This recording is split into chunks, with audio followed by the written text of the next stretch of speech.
Hello, everybody. Hope all of you guys are doing well. I'm doing well, just so you know. Today we have Benjamin Freud, and honestly, the work that he's doing is amazing. And I really am honored to be interviewing him. I found him on LinkedIn. Yes, guys, I'm on LinkedIn now. I'm 13 and I'm on LinkedIn. Crazy, right? So I think I should have him interview. Sorry, interview not introduce himself, and then we can kickstart this interview. Hello, how are you doing? Hi, I'm Benjamin. It's nice to meet you. It's very cool to be here. So I really appreciate your time. Thank you so much. Thank you so much for being here and giving your precious time. So let's hear your introduction from you, and yeah, and then get started with the questions. Sure. So I'm Benjamin Freud. I am originally from France. It doesn't seem like it because I've got an American accent, but I learned English when I was 4, and I spent a long time in the States. I moved there when I was 15. Did some school there, and I started my professional career actually in the Bay Area in the late 90s when the internet was being developed. So I worked in consulting there, and I worked with some pretty cool people who were back in the late 90s trying to change the world. And then I moved on and did some consulting in London and Tokyo, and then got my PhD in Singapore. And long story short, education is actually my second career because I just really had my own children and thought they were more interesting than many adults and many of the meetings that I had. So I wanted to be in education because I found it more and more interesting as I got to be with my kid.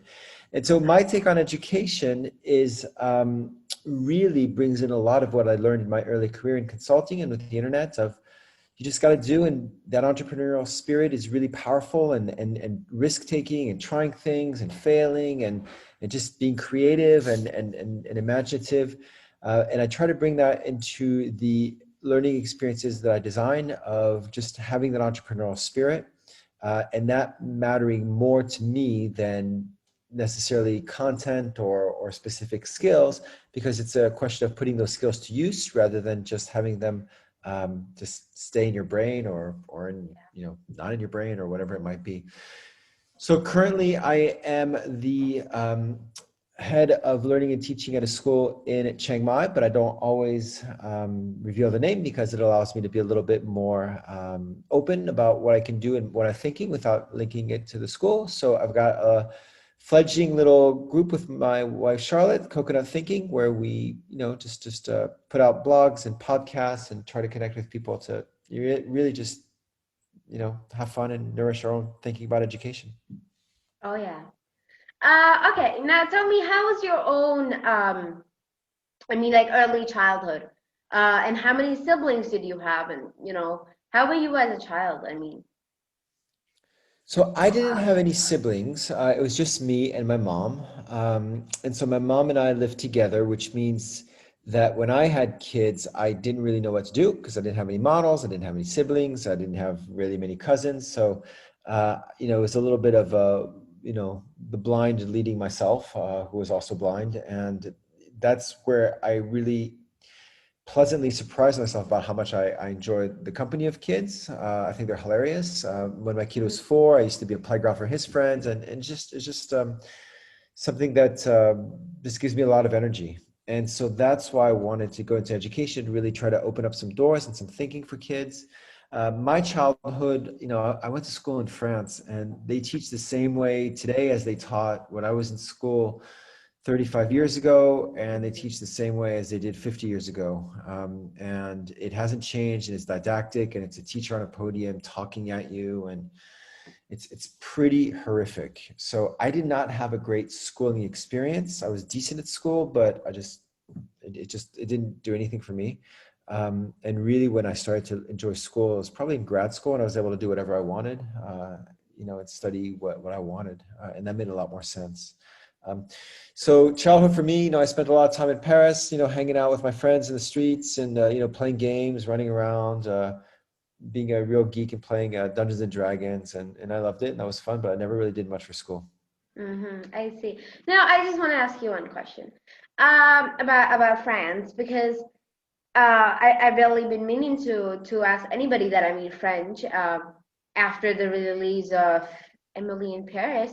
I mean, is Emily in Paris the correct, like, I don't know, representation of France as a whole? So I left France in '89, so I was 15, so it was quite a while ago, and I try to go back every year. So my connection to France is actually not tremendous, other than, Mhm. going there for holidays. So it's hard for me to speak like that. I Yeah. will say that France is a very difficult country to live in and a wonderful country to live in at the same time. There are a lot of socioeconomic issues, Mhm. a lot of racial tensions there, a lot of poverty, a lot of marginalization. And a lot of disgruntlement there. Every time I go, it's always people complaining about France. Now, French people stereotypically, are thought of complainers. I think there might be a little bit of truth in that. I don't want to generalize. I'm sorry, but it's stereotypes that it's a hard slog in France. But it's also a wonderful place where you can walk in Paris. Paris is an amazing town that has everything you want, but it's quiet. You can eat, you can rest, you can just enjoy the beauty of, and so it's a very strange place, France.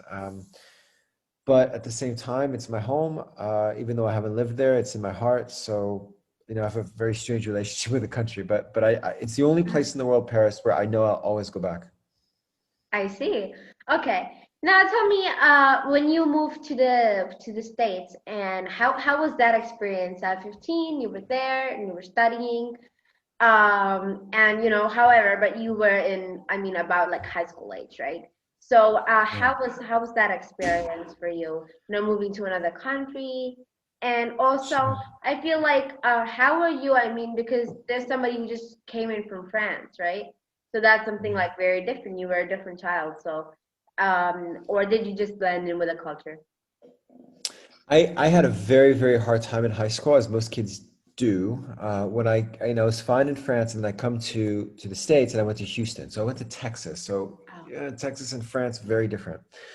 And I Mhm. remember the first maybe 3, 4, 5 days when I was in high school. I went for lunch, and I went to the cafeteria, and I sat down, and I looked around me, and I saw that I was the only white kid in the cafeteria. Everybody else was black.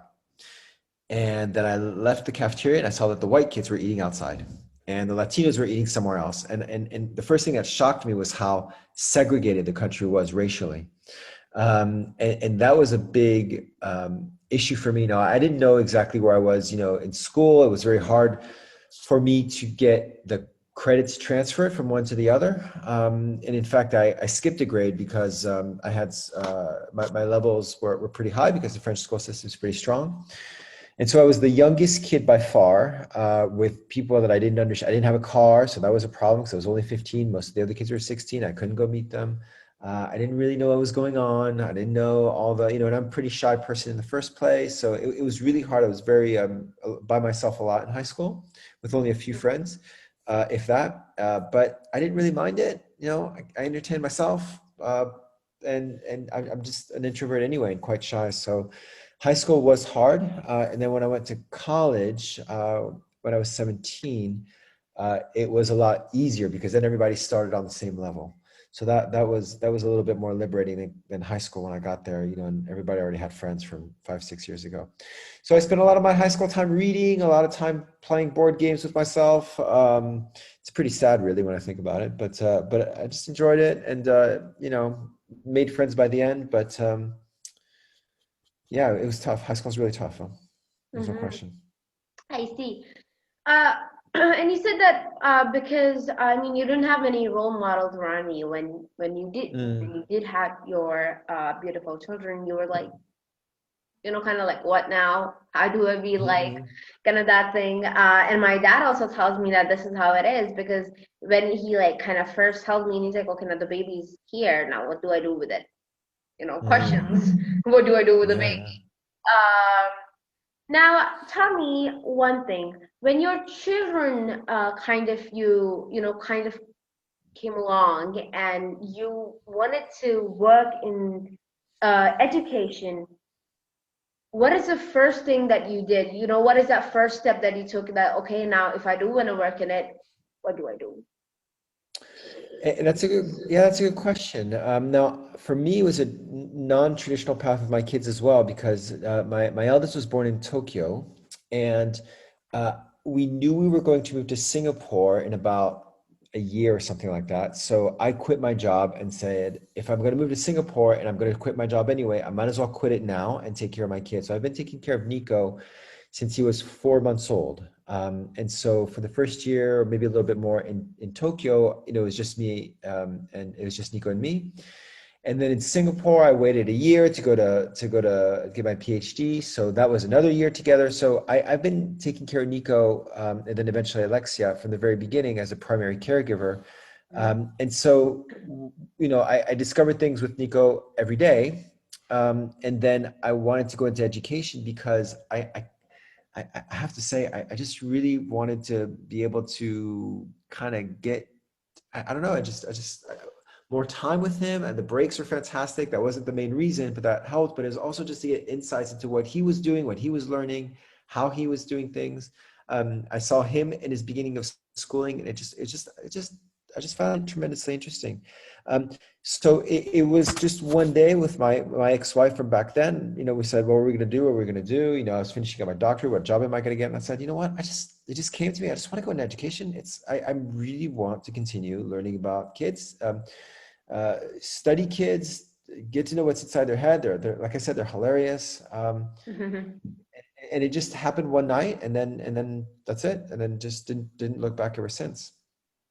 Yeah, now, I totally agree with you because I have a baby brother as well. I mean, he's 8 years younger than me, so it's 5. Mhm. And, we're still homeschooling him. He does not go to school because, I mean, the young experiences, I feel like we want to spend more time with him. And plus, also because of his Mhm. health, I mean, he has blood cancer. Now, that is a bit different, Oh right?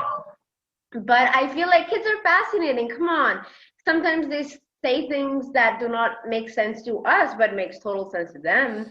And then they kind of, I don't know, we feel like, oh, it's only frameworks when we have to develop it in like a suit and tie in a boardroom. Only then it's a framework. But I feel like children do that all the time. Okay, this is this, Mhm, mhm, this is this, ta-da.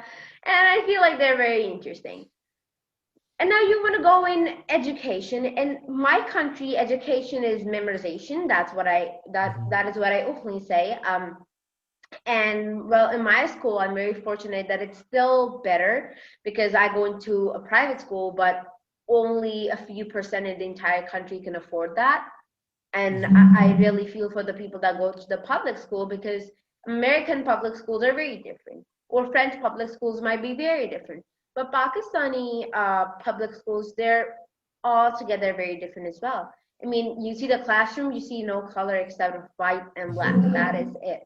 And some mhm, gray area. I mean, literally, not as a joke.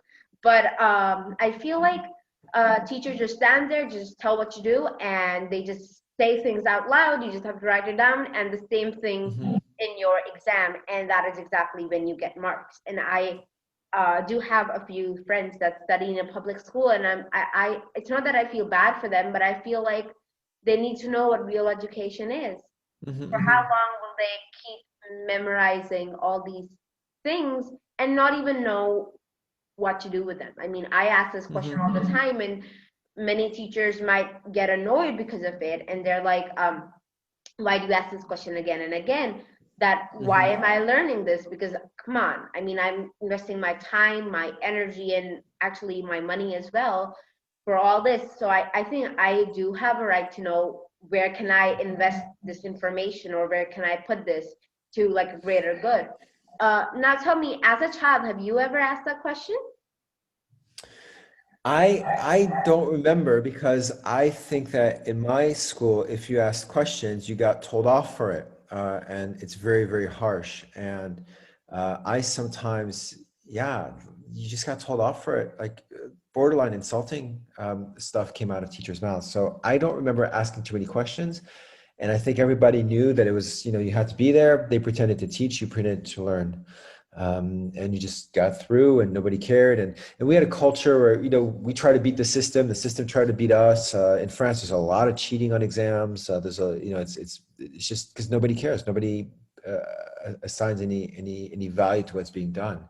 My friends, were always trying to get around the system. I never really did because I didn't care enough to be honest. There's more effort, I think, to try to get around the system. Mm-hmm. But going back to what you were saying, and your brother, first of all, I'm really sorry to learn that he has a medical condition. So my heart goes out to you and your family. One thing though, he's 5. You're third, so he's 8 years younger than you. One thing that I find really interesting about children before school and what parents are hopefully interested in is, if you think about these books, I'm sure your parents got books or whatever, Yeah. and they have these milestones, and really it's if your child does not walk by the age of, let's say, 24 months or 30 months, then there's a problem. If your child does not speak by the time 24 months or whatever, there's a problem.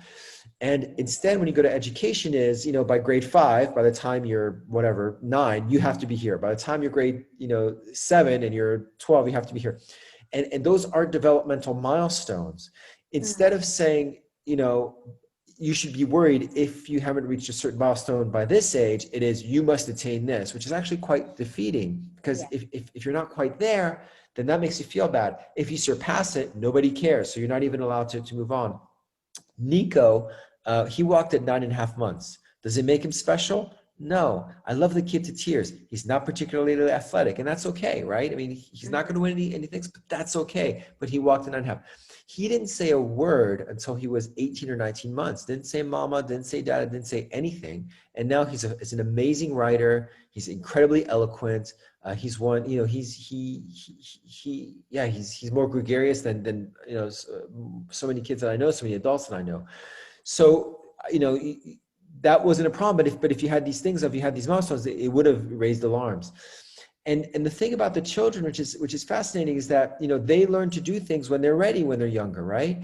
And parents expose their kids to things when they feel they're ready or when they're not, and they try it out, and then they move back, and then they get that sense, that feeling from the kid. Is he ready to do this? Is he ready to do that? Is he ready to play the game where you hide the ball to try to get their memory going? But it doesn't happen at all like that in school, does it? It's like you say so often, where you talk to the kids and they're supposed to write things down and then remember it. And it's just complete, in my opinion, a complete waste of time. Absolute complete waste of time. The memorization you get on a phone, I mean, that's not new. But unless you are, even if you move beyond memorization, you write essays that have some kind of argument to it, unless you're able to express yourself and talk to your peers, get ideas from them, voice, then you're actually not preparing yourself for any kind of exam. Sitting there waiting for them to be told, and then you have to say, okay, you're going to write an essay where you have to have some kind of argument, is pointless, because you've never practiced that. You've never had the freedom or the creativity to try out your ideas. And I think that really holds back. So what's the point? And lastly, the thing that's funny about essays, because I imagine that these exams are largely essays, right? Yeah. Is kids don't read them for pleasure. So they're not model texts. Nobody reads essays in real life unless you are an academic, and nobody writes them. So it's completely synthetic, artificial. I don't see why they need to be. Now, there are some people who really enjoy it, and that's fantastic. And there are some people who really find pleasure in that, and more power to them. So happy for them. And that's clearly an area where they should go, and they should blossom in those areas, but it shouldn't be for everyone. I honestly totally agree with you. Now, one thing that I really wanted to bring up, and that is one size fits all kind of thing. Mm-hmm. I go in a classroom of 30 children. My needs are very different than others. Mm-hmm. And there are a few girls that might be struggling with math, but thank Mm-hmm. God I am not. I am good at math. I can help them. But the teacher kind of, says, I am there to help them, and she doesn't do anything. Now that is very different, but I feel like 30 children all are very unique and Mm-hmm. all have different learning styles or needs. Now, if you kind of go by with the same style and the same needs, Mm-hmm. that just isn't possible. Now you said about your son Nico, and I mean he started walking at 9.5, and I didn't start walking not 1.5, sorry, 9 months and a half, and I started Mhm. walking about at a 1.5 or I think over, so I kind of walked pretty late than what I was supposed to as an average. Mhm. What Mhm. do you have to say about this one side? That's all kind of education. Well, I mean, the thing is, you can walk now pretty well, right? You don't like Yeah, fall down or trip, right? So, so and, again, what does it matter when, it's when you're a parent, I notice, especially with your first kid, there's a lot of competition. When can this kid walk? When this kid, yeah, so there's always the parents having that. But for the one size fits all, yeah, I mean, nobody in the professional world works like that either. Everybody has a different function. Somebody's in accounting, somebody's in operations, somebody's in HR, and even within teams, they have different skill sets, and it's valued, and that's what brings the teams together. These differences in order to get to whatever project or whatever thing you want to do in the professional world. Um, Again, there's some people for whom essays in the academic route, they really jive with it, and that's fantastic. Other people are more, doers with their hands. Other people are more, maybe they want to be more, I don't know, creators of other means to express their understanding. So to me, it's about that whole idea of one size fit all clearly doesn't make much sense from a learning point of view because there's no learning going on. And more to the point, it is about allowing kids to demonstrate their understanding of a big idea in whichever way they want to, or meet some kind of achievement is not the right word, but meet some kind of goal or objective that may in itself change in whichever the way they want to. So I'll give you an example. If, for instance, when I'm looking out my window, there's a swing. If the project or something is to build a better swing, which you could bring in physics, you could bring in art, you can bring in language. If you want to do marketing of it, you can bring in math, you can do whatever you want just to build a swing set. You could start off with certain criteria, but as you build that swing set, you realize, well, actually, that's not exactly what I want, or that, as a user, and then you change it. And that's okay, because that's what's done in the real world, right? In the professional yeah. world. So whichever way that they catch the mouse is fine with me, and they should be allowed to do so. Um, and that's where teachers, unfortunately sometimes feel that, but if they're not doing it this way, then they're not learning, or they're not going to be prepared for university. But that's a fundamental issue. Mm. Again, some people want to be academics. Wonderful, let them. More power to them. But a lot of them, it doesn't work out for them, and they are really hindered, and their creativity is hindered, and they come out really rough at the end. I see. And you talked about parents and universities. It's so weird. I'm not gonna mention any name, but there's a lot of people in my family, and there's like the child is like barely like 3 to 4, and even younger at times, and they've already decided what university they'd go to, which is Sure. like outrageous. I mean, it's like totally outrageous. And my dad never did that. Plus, I mean, he was like, if she'd ask me, this university might work for her, because that university, I forgot the name, but what it does is basically you get to kind of design your own course, Mm-hmm. and you Mm-hmm. can get your MBA or PhD or whatever you want. So you can kind of design what you want. So I'm like, so Mm-hmm. my dad was like, you know what, maybe this one, but if she wants another one, I honestly don't mind, right? Sure. Um, Now I want to ask you something. The the kind of environment that's given to a child is really important. When it Mm-hmm. comes to school, I think the food, the kind of friends that you're hanging out with, the teachers' attitude towards you or their teaching style, and a lot of things matter and a lot of things contribute to your high school experience or your schooling experience in general, right?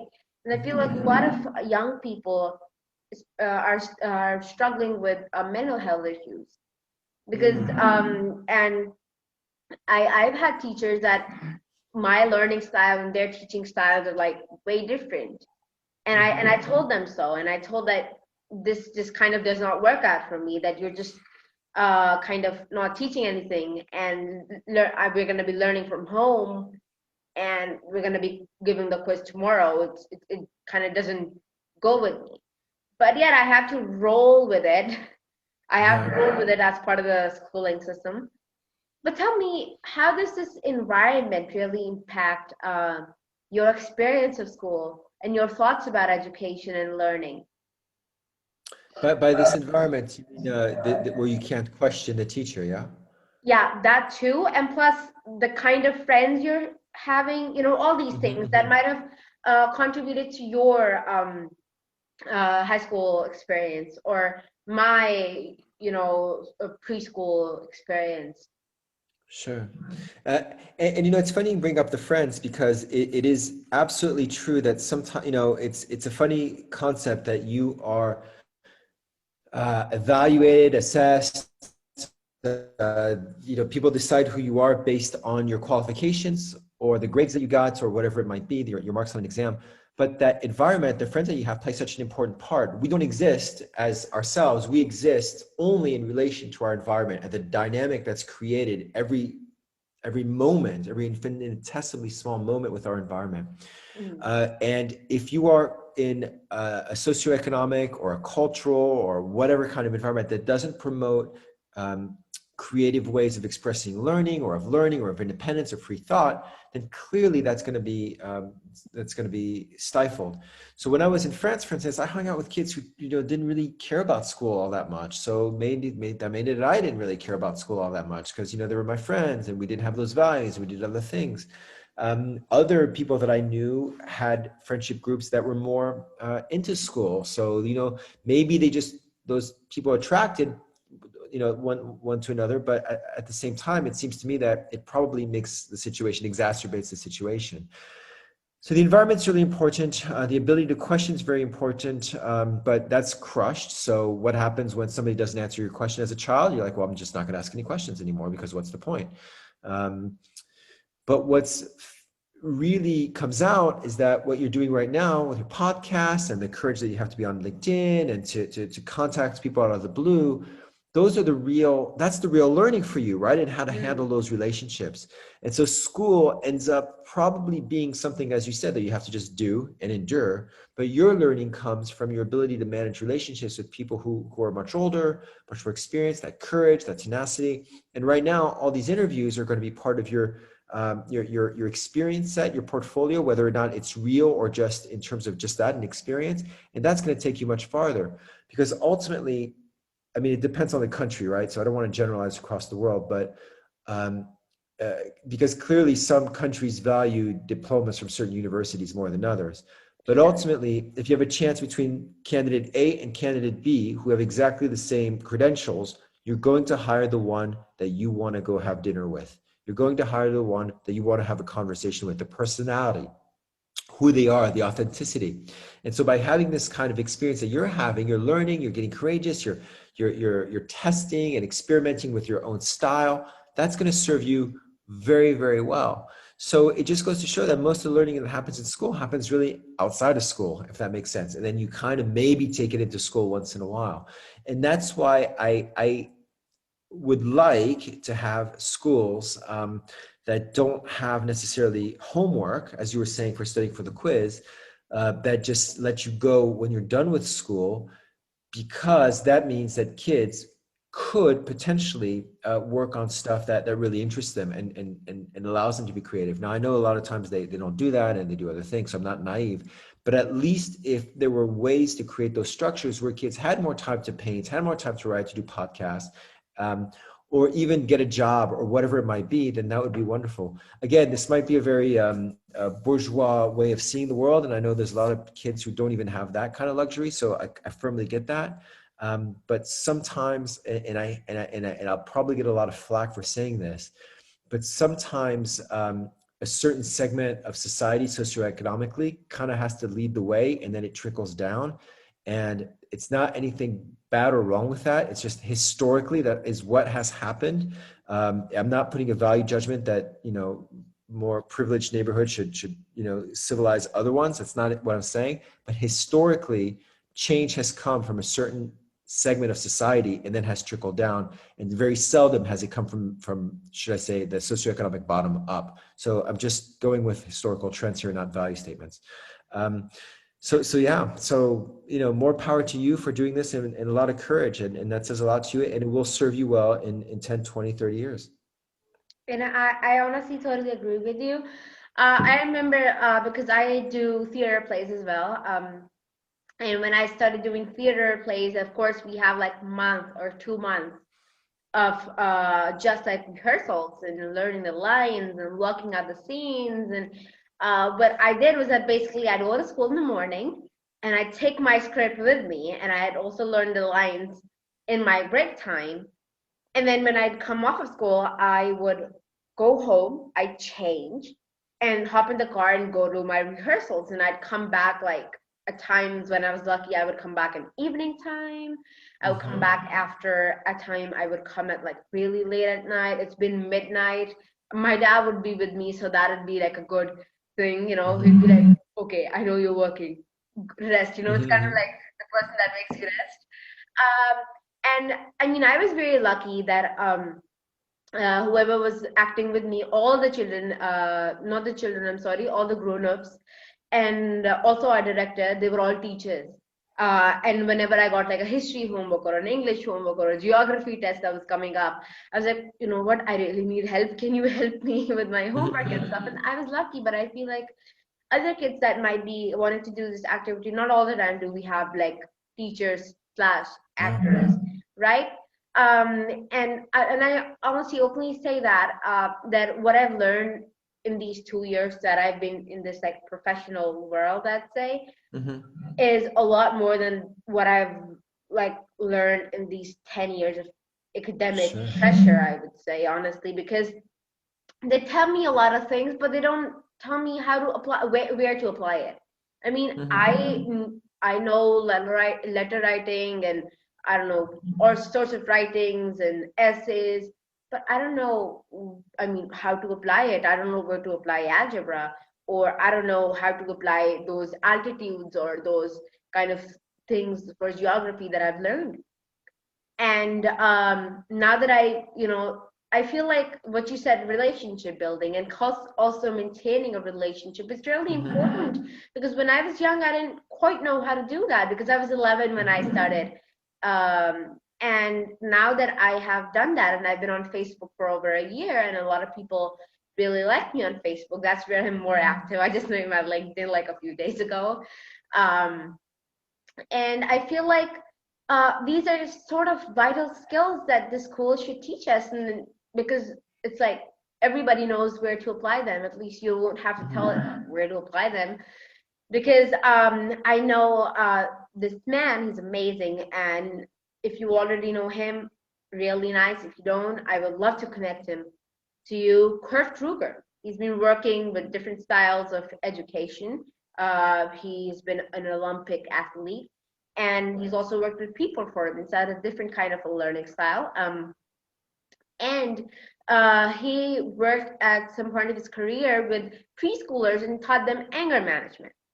I mean, hats off to that guy, because at times I get very angry. I mean, I can't hold it. And honestly, frankly, nobody told me anger management, right? My school doesn't think that it's important. And I feel like it is, when a school is teaching you life skills, as they say, as my school says, life skills, I think this is one of them, right? And then given that environment, you can't question. So what do you think are the kind of skills that you would suggest schools to at least teach or incorporate in their syllabus? Sure, that's an amazingly interesting question. So I'm thinking about the Mastery Transcript Consortium, which I don't know if you know what that is, but it is a high school, an organization that is trying to change the way high school transcripts are presented, that are going to be based more on competency, so these skills, which if you want to use a very boring technical term, are transversal skills. So they could be applied anywhere: collaboration, relationships, whatever it might be. And going back to what I was saying earlier, and this is fun, this is about certain privileged groups have more opportunities. I think that it's easy to say, oh, but that'd be your privilege, and other schools can't do that. And frankly, that is true. And I am certainly one, and anybody could talk to me about this. My ideology about reducing socioeconomic inequality is part of my core values, and that's one conversation. But the truth of the matter is that the Mastery Transfer Consortium happened because the top independent schools in the States wanted to change this transcript. So again, we have these elite schools that are having change, which hopefully will trickle down everywhere else. It's a historical fact, like women voters in the States, same concept, et cetera.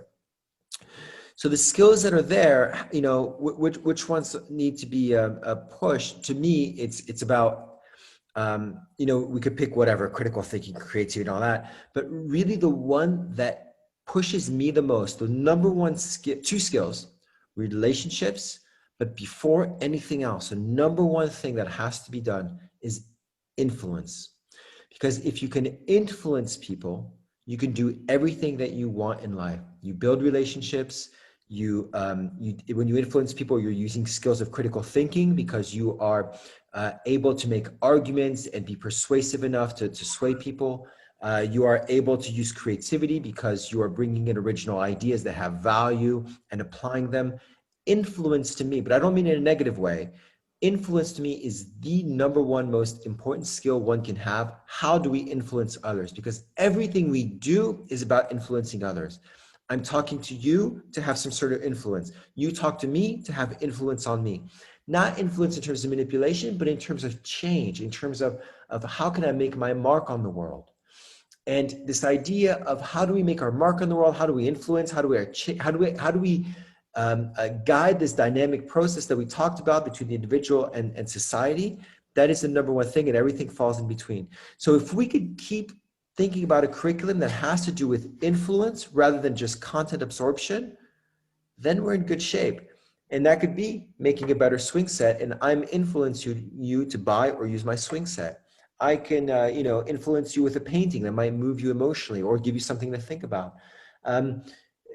So that's number one. And the rest, if it's about formulas or about, like you said, algebra, really quick, my friend Steve came up with a great story yesterday. He said, if you're trying to build a Jeep, you order parts for a Jeep, tires for a Jeep, the chassis of a Jeep, etc. You don't get the Ferrari tires and the Mercedes tires and the tank, whatever it's called. You don't get any, you don't get all that in your storage spaces to build a Jeep. You get what you need for a Jeep. And that's what education should be like. You learn just in time what you need at that moment.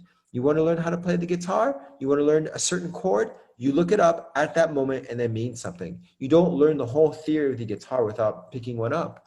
And that's why it's very interesting when you say about drama, is that you learn that when you need it, right? The director talks to you in a way that he feels that you might need, or she feels that you might need, and then to another actor in the way that he or she feels they might need, and it's just in time and it's completely individualized. And that's the way the whole education process should be.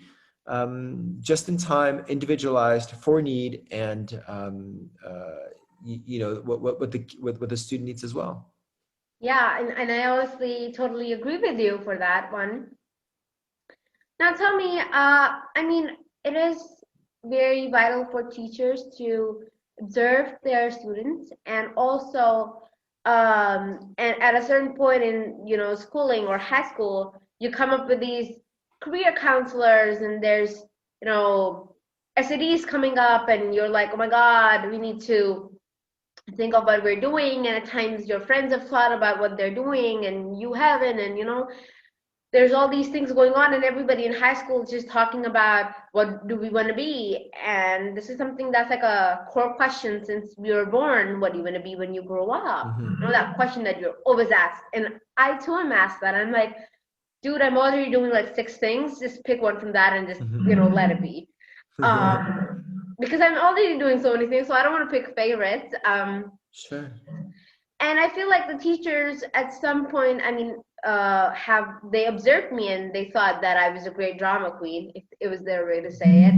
And they said that I should go in theater, and I did because I got an offer a few days later. What a coincidence! And I said yes. And now I work solely on child abuse and about the awareness for child abuse and how for children especially how to prevent child abuse, and if it's already happened, who, when, and how to tell it to. Because it's honestly it's embarrassing at times for children, or it's hard. I mean, it's hard to just share that experience, whether that be with our parents or siblings. So I worked in my area, and I've also worked in a few other cities in Pakistan. So I feel very privileged. I feel very honored to have done that, and to also have been told by my teacher that I'm a great drama queen. And that honestly, that just worked for me, and I didn't think of it as an insult or like anything, but just like a good compliment and a way that could lead me forward in what I'm trying to do. And a lot of teachers, they might not be able to recognize what the child wants to do.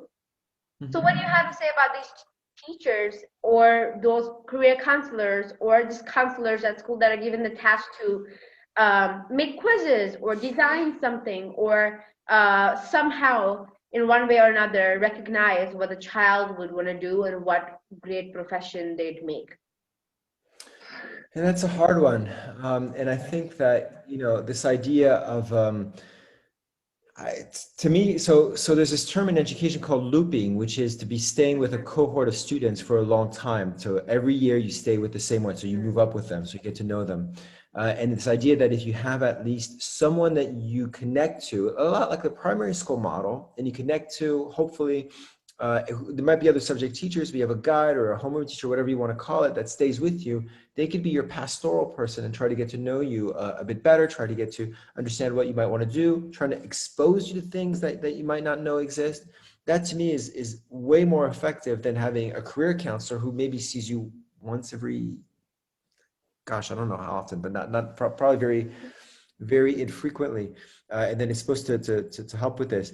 Same thing with the quizzes and so forth. I mean, it's easy for teachers to do quizzes. It's just really easy, and they're very busy, and they've got a lot to do, and so from that point of view, it's fine to understand that they're very busy. But I think that really teachers who are in the profession to just tell students to be quiet and to give out quizzes, I wonder why they're in the profession at all, because Yeah. it's much more interesting to get to know a student and then tailor your teaching, and I use inverted commas, to that student than it is to just stand and deliver. And I just don't understand why they got in the profession if they don't want to have connections with students and try to be, as Reggio Emilio, say, the students of your student. Um, if they don't, why are they doing it? Why? It seems to me that there's another reason that's not what I value myself. Like I said, students of our students, that's very powerful for me, and that helps you get to where you want to get them, and you get to know them, and then you can advise them much better. I honestly totally agree with you. And now I want to say something. And one random day I thought about it, and that was old times. I've studied the history. I'm very much into history. I just love history. I don't know why, but I feel like more because I like knowing what was happening around that Yeah, time. yeah, yeah. Yeah.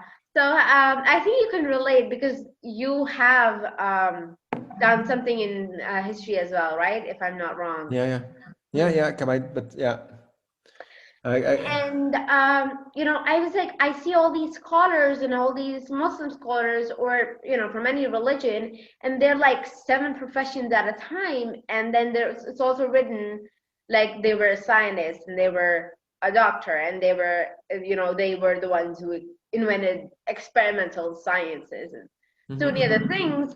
And it's just fascinating. And yet it's also written where they got their education from and who they got their education from, because they always, their parents recognized the potential, hired a private mentor, not like a tutor but mentor, yeah. strong word to use. They hired like a mentor, and and they'd be with them, and because the mentor was like well read, they'd seen life and they knew these experiences, and they taught them well enough that now their like names are written down in history and they're admired for their work. And I was like, school in that time was nice because people did see the niche in the market somehow, and they were like, why not school more available? I mean, that's a very nice thing. I don't say it wasn't a nice thing. But when they were not more available, people valued it more. And people did not think of it as a business. Sure. Now, the school that I study in, it has more than 150 branches all over Pakistan. Yeah. And it has a standard curriculum that has been going on since one of my uncles, he studied there when he was a child. Oh, yeah. The same things, I mean, honestly. So, and I feel like these same things, and yet, you know, there's business going on and their business talk. Think of it as that mentorship again, as a true love for education, because who did not love education did not get education. And they just kind of realized later on that I should have done that, right? Yeah. But I feel like that love for education and that pureness of education is somehow lost in this evolution of education, right? Sure. So I think that is something that we can bring back. It's not that schools be no more, you know, that much available, but be one person assigned to not one person, but lesser people than 30 people. That is like an average of private schools, and the government schools or like the public schools, they can reach about 250 people in a class, which is outrageous. Yeah. And I feel like lesser people, more people to focus on, and people that are more learned, that feel like doing this. And if they do not feel like doing this, they don't do it. Simple. Absolutely. Now I'm going to ask you about influence. You mentioned influence. Very nice. And a lot of, you know, in high school, you're listening to bands, or you have one in your high school as well. And, you know, it's those golden days. You have your high school sweethearts, and you have that kind of style and that, you know, whole thing going on. There's a lot of celebrities or role models that you might develop at that age that can go on for a very long time, right? Now, the role model could be someone like Steve Jobs or Mark Zuckerberg, somebody who's an entrepreneur. It could be someone like Miley Cyrus, like a pop star / an actor / so many things more. Or it could be someone like Snoop Dogg, which I'm really afraid if somebody is influenced in any way. Or even Miley Cyrus to some aspect. And I feel like, and this is where I'm going to, I mean, it's weird, but I've, since a few months after I watched this movie, I was like, what are drugs, right? I Googled, got into something, studied the drug and alcohol policies of my country, a few aspects of another country, which is weird, but interesting. And I got to know high school children are the most, you know, kind of affected people, because it's mental health, and there's you know, drugs that are very normalized now, like alcohol or smoking weed, right? It's also legal in the US since 2016, and it became legal in my country some time ago. So, you know, it's legal out. It isn't thought of something bad, and kids are trying it out. And the lady that I interviewed yesterday, she said that the youngest person that she saw had substance issues was 12 years old. A 12-year-old child. Yeah. That is outrageous. I just like to say outrageous a lot these days. But, you know, it's overwhelming. So what do you have to say about substance issues and, you know, very young, and that too having role models involved? Yeah, I'm not an expert on drug and alcohol abuse or even usage. I just don't know. I mean, I've got my own views, I guess. I just don't, I'm not an expert on why or how or who. I do know that from a popular culture and media point of view, it's oftentimes, you know, glorified. It looks good. I mean, Snoop Dogg, you mentioned, you know, But at the same time, it's, does popular media and culture reflect society, or does it influence society, or what's the dynamic there again? Because clearly people were smoking weed before Snoop Dogg, so I just don't Mhm. know enough about that. I don't have uh, it's, I mean, other than to say, yeah, it's terrible. I mean, that's so vapid as a statement, but um, I just don't know. I'm not in a position to give much of an opinion on that. Mhm. It's a case by case basis. It's a culture by culture basis, Yes. um, and it's a tough one. Do I support the legalization of marijuana? I mean, again, it depends on it depends on the reasons why. It depends on the medical benefits. It depends, in the States, it is legal in many places. So I just don't know enough about that, or just I don't see. have a strong enough opinion. I understand totally. Um, and so thank you so much for the interview. Now that we're My coming pleasure. towards the end of the interview, um, and honestly, I think I can learn a lot more, and I would love if you can do more sessions like this in the future. Sure. And now, first, tell me if anybody wants to contact you for anything. I mean, they have their own reasons. How can they do so? I mean, where are you most reachable and available? Thank you so much for your time. I really appreciate it. And I'm so impressed with your maturity and the questions you pose and how you speak and your thinking. And really, you've like put like the biggest smile on my face internally as well, because of what you're doing. I have a website called Coconut Thinking, and the URL is www.coconut-thinking.design. And you can check out blogs and podcasts there. Otherwise, my email is Benjamin Freud at iCloud.com. And I'm happy to talk to anyone about anything, and go further, go deeper. And more than anything, I'm also happy to, not just me talk, but for me, it's even better to hear other people talk as well and learn from them. So if anybody wants to share their ideas, I'm certainly keen and open to growing and learning more myself. Okay, definitely. And what's one last message that you'd like to give out before we end the interview? Just that again, it's a lot of time in education, people poo-poo the system, and it's not great for everyone. A lot of times it works out really well and has allowed certain people to be very successful. But that doesn't necessarily mean that those success stories haven't meant that other people who would have been successful in other systems haven't been, I don't want to say put down, but certainly not able to blossom. So to me, it's going to be a very I'm very curious to see what's going to happen in the next few years, simply because they talk about COVID, they talk about how things are going to change, talk about homeschooling, they talk about a lot of opportunities. I do think that it's going to take a lot more than just people who Mm-hmm. sing from the same hymn sheet to move things. Um, but I also believe that the world of work is going to the change is going to come from the world of work to say, we don't want these people anymore. We want people who are going to be X, Y, Z.